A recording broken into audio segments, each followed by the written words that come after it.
Edward McKendry Bonds,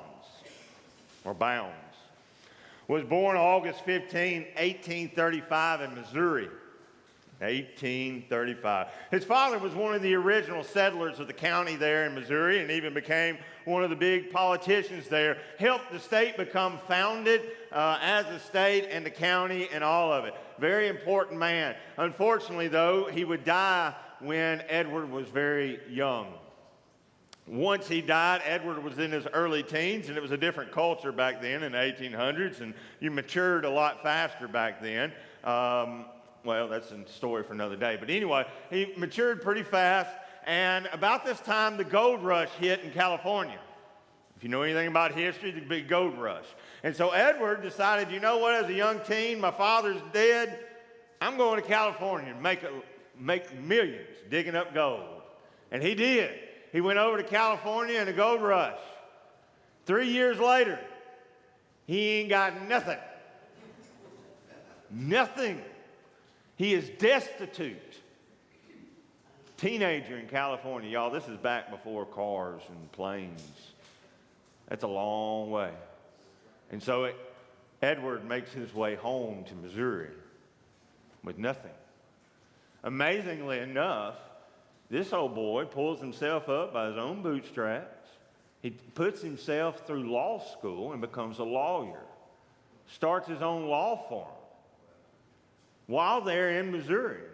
But there, as he is coming back from a courthouse, I just love the sovereignty. He's coming back from a courthouse, and there was a tent revival on the side of the street. And as he's walking by, he hears something that caught his ear, and he stopped and goes into the tent revival. It was a Methodist revival. And there he listened, and he gave his life to Jesus that day at a tent revival, gave up his law firm that day, went straight to college, seminary. Unbelievable. But he did it. And so he gives up this law firm and all of it, goes into seminary, becomes a pastor. Unfortunately, the Civil War breaks out.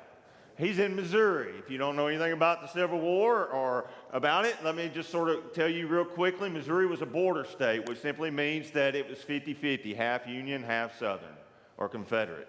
And so the people were going against each other, and he was pastoring a church, and the Union Army there in the state of Missouri needed funds. And so what they did is they required every business and church to buy and purchase a $500 war bond. Now, we're talking about the 1800s. $500, a lot of money. It's a lot of money for me today. But $500 back then was a lot of money. And Edward Bonds did not have the money. His church didn't have the money.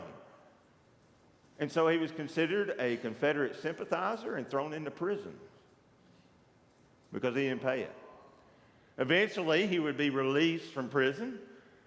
He lost his church. He lost everything in his community because of his reputation. And so when one side does what they did, it sort of forces you to the other side. And so Edward joins the Confederacy and becomes a chaplain in the Confederate Army. He would eventually get caught and live for a year as a POW in a Union camp. They would release him, and he would move to Georgia. And there in Georgia, he would start to pastor again. And people remember him primarily because he was known for his devotion to prayer. They said he was one of the most praying men you'd ever meet. In fact, in my office, there are 3 books by this man, and all books are on prayer. He's commonly referred to or known as, in Christian circles, as E.M. Bonds. Very famous author on prayer. That's what he's known for, and that's what reminded me as I got into this message and reminded me about his life. And y'all know me, when I start thinking about someone, I'll want to learn more about him. And so I just shared with you what I learned. Remarkable man, remarkable life. But the quote that made me think of him was this quote: "Prayer should not be regarded as a duty which must be performed, but rather as a privilege to be enjoyed, a rare delight that is always revealing some new beauty. Let's be honest. Is that really your definition of prayer?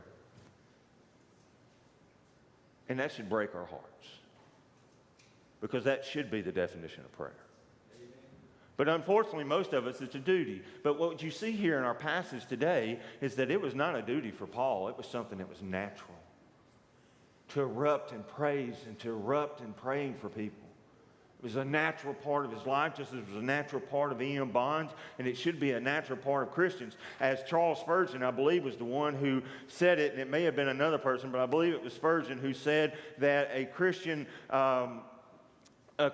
without prayer is like a human being without breathing. You got to do it. It's a part of it. And so Paul pauses to pray, and what I want you to see is how he prays. We get a glimpse into the prayer life of Paul right here. And it is such a blessing to get a glimpse into it, and a privilege to see that it was a privilege for Paul. It wasn't a duty for Paul, it was a blessing. Something that he does. And so we're going to look at this prayer that he offers in the middle of this huge discussion of doctrine. And we're not done. Next week, we're going right back in. But he pauses just for a moment for prayer, so we will too.